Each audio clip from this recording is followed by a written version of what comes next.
Tumawag ka sa iyong magsasakang ina at hayaan siyang dumating mula sa probinsya upang maging katulong ko rito, sabi ng biyenan. Si Ana, na pinipigilan ang luha, ay kalmadong sumagot. Sige, tatawagan ko siya. Lahat ay natigilan sa gulat nang talagang dumating ang magsasaka. Inayos ni Ana ang kwentang laces sa kanyang simpleng damit. Sinusubukang itago ang kaba. Ngayong araw, pupunta sila sa hapunan sa tahanan ng ina niya, si Margarita Santos. Bawat pagbisita ay naging tunay na pagsubok para kay Ana. Si Margarita Santos ay isang babaeng makapangyarihan at sanay sa karangyaan. Mula pa sa simula, hindi niya type si Ana, na sa tingin niya ay simpleng babae lang mula sa bukid na hindi bagay sa kanyang anak na promising na abogado. Napansin ni Igor ang kanyang pag-aalala kaya hinawakan niya ito ng mahina. Huwag kang mag-alala, magiging maayos ang lahat. Bulong niya, bagaman may pag-aalala sa kanyang tinig. Alam ni Ana na mahal siya ni Igor, ngunit siya ay masyadong mahina at hindi mapagpasya pagdating sa kanyang ina. Pumasok sila sa maluwag na kondo ni Margarita Santos. Mamahaling muebles, mga painting sa ginintuang frame, chandelier na kristal, lahat ay sumisigaw ng yaman at mataas na katayuan ng may-ari. Naramdaman ni Ana ang awkward na atmosfera. Siya ay parang dayuhan sa simpleng bahay bukid niya, dito ay iba. Tinanggap sila ni Margarita Santos sa sala na may mapang-uyam na tingin kay Ana. Ayan kayo na, sabi niya sa tonong walang bakas ng init. Igor, ipinaliwanag mo ba sa asawa mo kung paano mag-behave sa hapag? Nagkasala si Igor na tumingin kay Ana. Ma, bakit ka nagsisimula? Tahimik niyang sabi. Gusto ko lang na maging disente ang lahat, putol ni Margarita Santos. Noong nakaraan, na kaya niyang mabuhos ang sarsa sa mantel. At saka, Anechka, matuto ka sana ng magandang asal. Naramdaman ni Ana ang pamumula ng kanyang pisngi. Sinubukan niyang baliwalain ang mga tukso ng biyenan, ngunit lalong nagiging mahirap. Mahal niya si Igor at gusto niyang mapanatili ang kapayapaan, ngunit ginagawa ni Margarita Santos ang lahat upang sirain ang kanyang buhay. Pumunta sila sa dining room na may marangyang handa, makinang na kubyertos, pinong porselana, masasarap na putahe, lahat ay nagpapakita ng halaga hindi lang sa lasa kundi sa hitsura. Umupo si Ana sa kanyang pwesto, sinusubukang manatiling tuwid at hindi mapansin. Sa isang sandali, ngumiti si Margarita Santos at nagtanong, Ano Anechka, kamusta ang inyong barangay? May mga baka pa rin ba? Napakunot si Igor. Ma, bakit ganyan ka? Bulong niya. Ano naman ang masama? Ako'y curious lang. Walang mali siyang sagot ni Margarita Santos. Palagi akong nagtataka kung ano ang ginagawa ng mga tao sa liblib na lugar na iyan. Siguro boring at paulit-ulit, walang kultura, walang libangan. Pinisil ni Ana ang kanyang kamao sa ilalim ng mesa. Gusto niyang sumagot, sabihin ang ganda ng kanyang bayan, ang mga masipag at tapat na tao roon. Ngunit pinigilan niya ang sarili upang maiwasan ang gulo. Maganda roon, tahimik niyang sabi. Malinis na hangin at mabubuting tao. Mabuti iyan. Siyempre, ngisi ni Margarita Santos, ngunit sayang, ang kabaitan lang ay hindi sapat. Kailangan din ng talino, edukasyon at tamang antas sa lipunan. Bigla, parang nagpasya si Margarita Santos na tapusin ito at sinabi, Alam mo, Anechka, nagkasakit ang katulong ko rito. Ikaw naman ay mula sa masipag na pamilya, sanay sa trabaho. Tumawag ka sa iyong magsasakang ina, hayaan siyang dumating mula sa bukid at maging katulong ko. Nagkaroon ng katahimikan sa dining room. Natigilan si Igor na nakanganga, hindi makapaniwala. Alam niyang malupit ang kanyang ina, ngunit ganito. Naramdaman ni Ana ang pagpatak ng luha sa kanyang pisngi, sobra na ito. Nilampasan ni Margarita Santos ang lahat ng hangganan. Pinahid niya ang luha, tumingin ng tuwid sa mga mata nito at ngumiti ng mahina. Sige, tatawagan ko, kalmado niyang sabi. Hindi inasahan ni Igor ang ganoong reaksyon. Akala niya ay iiyak siya at tatakbo, ngunit sumagot siya ng may dignidad at kalmado. Nagulat din si Margarita Santos. Inasahan niya ang sigawan, iyak. Natapos ang hapunan sa mabigat na katahimikan. Si Ana ay halos hindi kumain habang iniisip ang nangyari at nagpaplanong kung ano ang susunod. Si Igor at Ana ay tahimik na nag-uwi. Pakiramdam niya ay may kasalanan at walang magawa. Alam niyang lumampas ang kanyang ina, ngunit hindi niya alam kung paano ayusin. Pagdating sa bahay, umupo si Ana sa gilid ng kama, parang dinurog. Umalingaw-ngaw sa kanyang isip ang mga salita. Tumawag ka sa iyong magsasakang ina, maging katulong ko siya. Si Igor ay tahimik na naglalakad sa kwarto, puno ng pagsisisi. Lumapit siya kay Ana, lumuhod, at hinawakan ang kamay nito. Pasensya na Ana, Pasensya na siya. Alam mo naman kung gaano siya puno ng pagsisisi ang kanyang tinig. Tumalikod si Ana, hindi kayang tumingin sa kanya. Gaano siya? Mapagmataas, malupit, puno ng prejudice. At ang kanyang minamahal na si Igor ay hindi makapag-stand o ayaw. Sa unang pagkakataon sa kanilang relasyon, nagkaroon ng duda sa puso ni Ana. Sulit ba ang pagpapatuloy sa ganitong pamilya? Hindi ba siya laging makakaramdam ng dayuhan, hinahamak, hindi karapat-dapat? Pinahid niya ang luha at tumingin kay Igor. Hindi ko alam, Igor. Pagod na ako rito, pagod sa kanyang paghamak. Niyakap siya ni Igor, hinila palapit. Mahal kita, Ana. Sisikapin kong hindi na mauulit, kakausapin ko siya. Alam ni Ana na walang laman ang mga pangako. Palagi siyang ganyan nagsasabi ni Igor, ngunit walang nagbabago. Si Margarita Santos ay nanatiling hindi maaantig. Tumingin siya sa gabing lungsod. Ang mga ilaw ay kumikinang sa ibaba parang malayong bituin. Pakiramdam niya ay ganun din siya. Malayo at nag-iisa. Naalala niya ang sinabi ng ina sa telepono. Huwag mong hayaang hamakin ka ng sinuman, anak. Karapat-dapat ka sa respeto. Kinuha ni Ana ang telepono at tinawagan ang kanyang ina. Ma, ako ito. Kamusta, anak? Paano ka? Mainit na sabi. Siya na naman. Si Aling Nena ay pasensyadong nakinig sa kwento ni Ana tungkol sa masamang hapunan. Hindi siya sumabat, hindi nagbigay ng payo. Pinayagan lang ang anak na mailabas ang sakit. Nang matapos si Ana, may katahimikan sa linya. Anak, huwag kang mag-alala, sabi sa wakas ni Aling Nena. Pupunta ako. Nagtatakang itinaas ni Ana ang kilay. Pupunta? Saan? Bakit kay Margarita Santos? Ma, gusto mo ba? Hindi niya mahanap ang mga salita. Naisip niya ang kanyang simpleng, masipag na ina sa marangyang kondo ng biyenan. Nakakahiya, katawa-tawa. Ma, wag na. Ayokong... Anak, huwag mag-alala. Alam ko ang ginagawa ko. Tiwala ka lang sa akin. May kumpiyansa at lakas sa tinig ni Aling Nena na napatahimik si Ana. Ngunit ma, hindi ko maintindihan bakit. Maiintindihan mo, anak. Maniwala ka lang. Bukas ako pupunta, ha? Sige ma, tahimik na sagot ni Ana. Medyo kalmado ngunit gulong-gulo pa rin. Binaba niya ang telepono at bumalik sa kwarto. Si Igor ay nakaupo pa sa kama, nakayuko. Ano ang sinabi niya? Tanong niya. Sabi niya pupunta siya. Sagot ni Ana. Pupunta? Saan? Sa mama mo? Itinaas ni Igor ang ulo, puno ng pagtataka. Bakit? Hindi ko alam, balikat ni Ana. Hindi niya sinabi, hiniling lang na magtiwala. Napakunot si Igor, hindi niya maintindihan. Alam niyang tahimik at simpleng babae ang ina ni Ana na hindi nakikialam sa iba. Ano ang magpapapunta sa kanya kay Margarita pagkatapos ng ganoong kahiya-hiyang alok?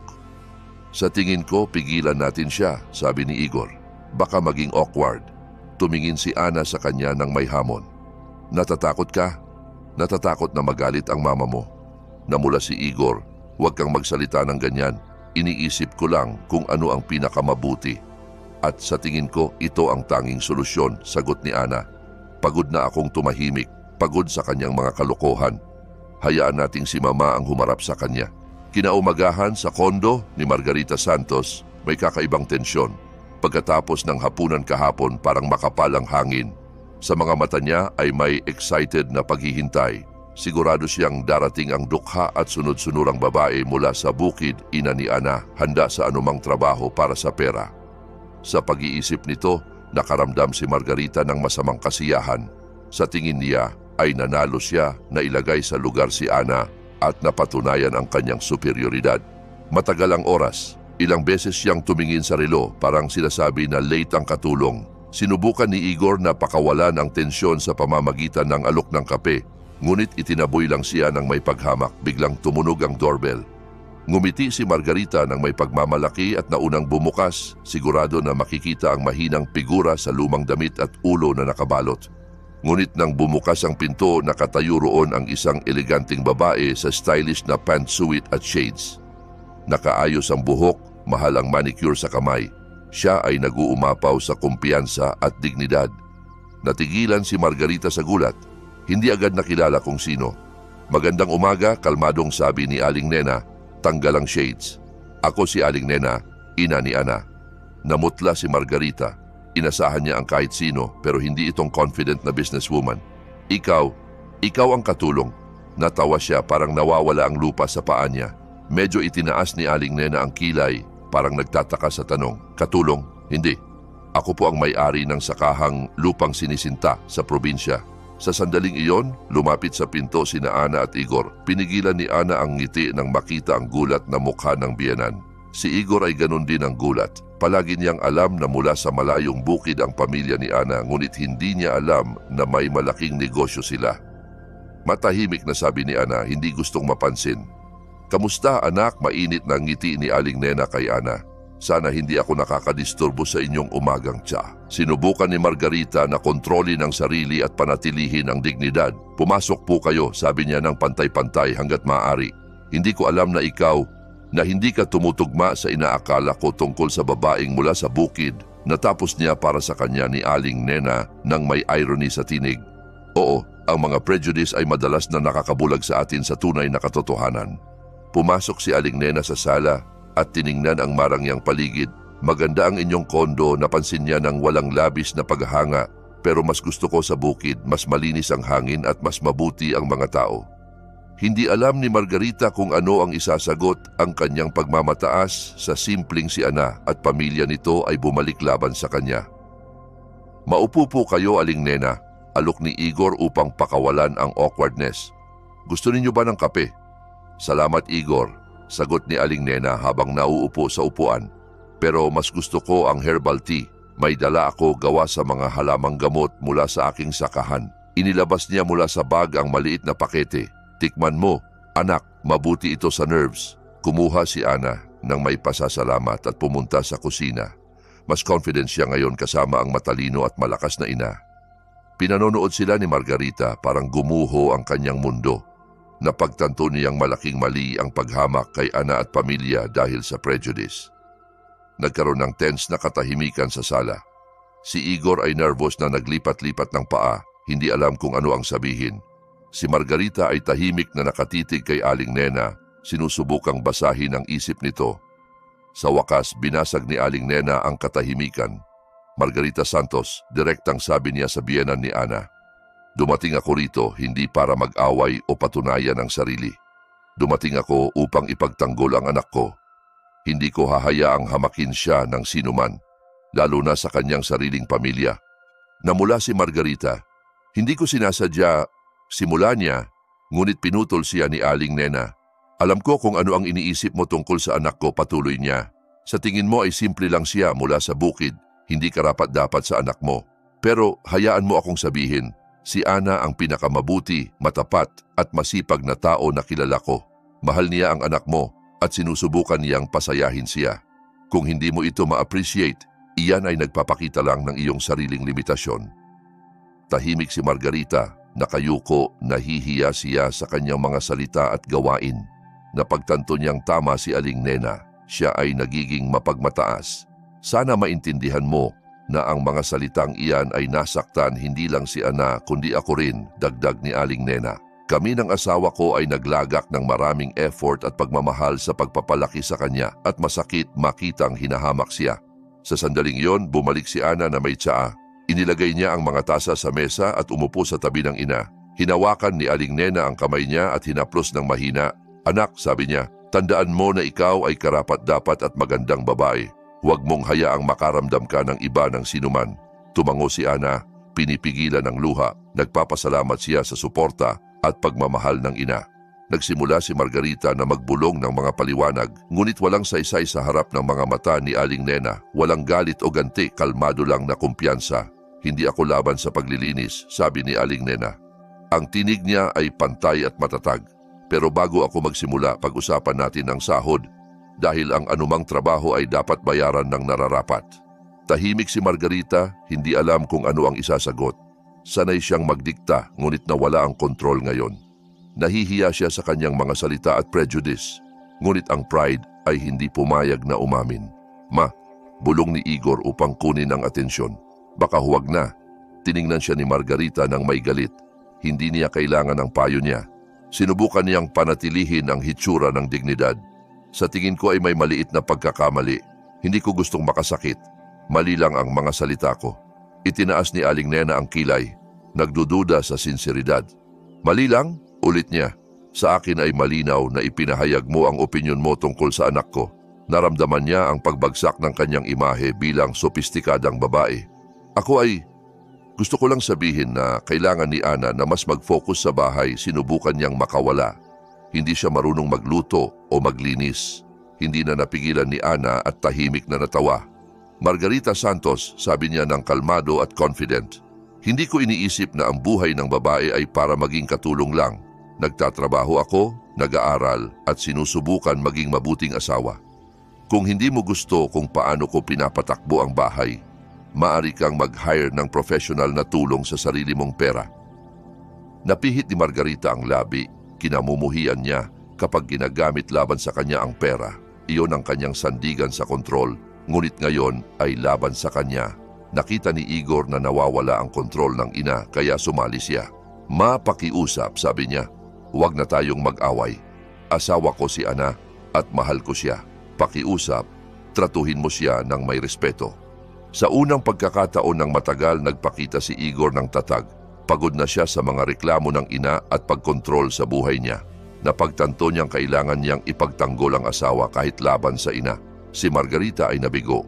Palagi niyang iniisip na sunod-sunuran at mahina ang anak, ngunit nakita niya ang determinasyon sa mga mata nito. Napagtanto niyang nawawala ang kontrol, hindi lang sa sitwasyon, kundi sa anak din. Sige Igor, sabi niya ng pagod at sumuko. Sisikapin ko. Pero intindihin mo na gusto ko lang ang mabuti para sa iyo. Sa ngiti sa mukha, nakita ni Aling Nena kung paano nagbabago ang role sa pamilyang ito. Alam niyang hindi magbabago agad si Margarita, ngunit umaasa siyang matutunan nito ang aral. Margarita Santos, sabi ni Aling Nena habang humaharap sa biyenan ni Ana. Natutuwa akong nakapag-usap tayo. Sana naintindihan mo na ang paghusga sa tao batay sa pinanggalingan o status ay malaking mali. Ang halaga ng tao ay hindi nakabase sa magulang niya o pera niya. Tumango si Margarita, iniwasan ang tingin ni Aling Nena. Naintindihan niyang ang kanyang pagmamataas ay nagdala sa kanya sa kahiyahiyang sitwasyon. Nahihiya siya sa mga salita at gawain. Lumapit si Ana sa ina at niyakap ito. Nagpapasalamat siya sa suporta at may mapagmahal at malakas na pamilya. Salamat ma, bulong niya. Mahal kita. Mahal din kita, anak, sagot ni Aling Nena. Hinaplos ang ulo niya. Magiging maayos ang lahat. Iniwan ni Aling Nena si Margarita sa gulat. Nagpaalam kina Ana at Igor. Ang kanyang tingin ay puno ng pagmamahal at pride sa anak. Tatawagan kita, maikling sabi niya kay Ana bago sumakay sa marangyang sasakyan na parang nag-alis ng natitirang pagmamataas sa kondo ni Margarita. Pagkaalis niya, nagkaroon ng katahimikan. Si Margarita ay nakaupo sa upuan parang estatwa, nakatitig sa isang punto. Si Igor ay unang nakakita sa ina niya ng ganon, gulat at dinurog. Si Ana naman ay nakaramdam ng lakas at confidence. Hindi na siya nakakaramdam ng maliit at hinahamak dahil sa pinanggalingan. Sinira ni Ana ang katahimikan. Igor, baka uuwi na tayo. Panahon na yata, kalmado niyang sabi habang tumitingin sa asawa. Nagising si Igor parang mula sa panaginip. Oo, syempre, bulong niya habang tumatayo. Nang umalis si Igor upang magpaalam sa ina, nag-iisa si Ana. Pakiramdam niya ay nanalo siya, ngunit hindi sa ganti. Ito ay hustisya at naibalik na dangal. Bumalik si Igor, mukhang dinurog at may kasalanan. Ana, sorry talaga, simula niya nang nauutal. Dapat ay ipinagtanggol kita ng mas maaga. Hindi ko lang alam kung ano ang sasabihin kay mama. Lumapit si Ana at hinawakan ang kamay niya. Igor, okay lang. Ang mahalaga ay naiintindihan mo na ngayon. Magkasama ka lang sa akin, ha? Pigit na pinit ni Igor ang kamay niya. Oo, pangako. Hindi ko nahahayaang ganyang kanya tratuhin uli. Ngumiti si Ana. Alam niyang totoo ang sinabi ni Igor. Ang gabing iyan ay naging aral sa kanya na umaasa siyang tatandaan habang buhay. Makalipas ang ilang araw, si Ana at Igor ay nag-e-enjoy sa katahimikan sa kanilang apartment. Si Igor ay naging mas attentive at caring kay Ana. Madalas niyang tanungin kung kamusta siya at hingin ang opinyon niya sa mga bagay. Parang binabayaran ng dating kawalang aksyon. Isang gabi habang naghahapunan, tumunog ang telepono, si Margarita Santos. Ana, sabi niya ng mahina. Gusto kong mag-sorry sa lahat ng sinabi at ginawa ko. Mali ako, sobrang mali. Tahimik si Ana, naghihintay. Alam kong baka ayaw mo akong patawarin agad pero kailangan kong sabihin. Nahihiya ako talaga, patuloy ni Margarita. Huminga si Ana ng malalim. Margarita Santos, pinahahalagahan ko ang sorry ninyo. pero kailangan ko ng oras upang makabangon. Hindi ko makakalimutan agad ang nangyari. Naiintindihan ko, hindi ko inaasahan na agad mo akong mapapatawad. Alam mo lang na totoo ang pagsisisi ko, sagot ni Margarita. Natapos ang tawag, inilagay ni Ana ang telepono at tumingin kay Igor. Siya ay nakatitig ng may hininga. Ano ang sinabi niya? Tanong niya. Nagsorry, sagot ni Ana. Sabi niya nahihiya siya. Huminga ng maluwag si Igor. Natutuwa ako. Sana ito ang simula ng pagtatapos ng away na ito. Hindi nagtagal, si Ana at Aling Nena ay nakaupo sa kusina ng kanilang bukid na bahay, umiinom ng tsaa at nag-uusap. Ano, anak, kamusta ang biyenan mo? Sinisikap niyang magbago. Mabuti iyan. Ang mahalaga ay maunawaan niya na ang respeto ay hindi mabibili ng pera. Kailangang kitain ito, sabi ni Aling Nena. Tumango si Ana. Tama ka ma, at sa tingin ko naintindihan niya na.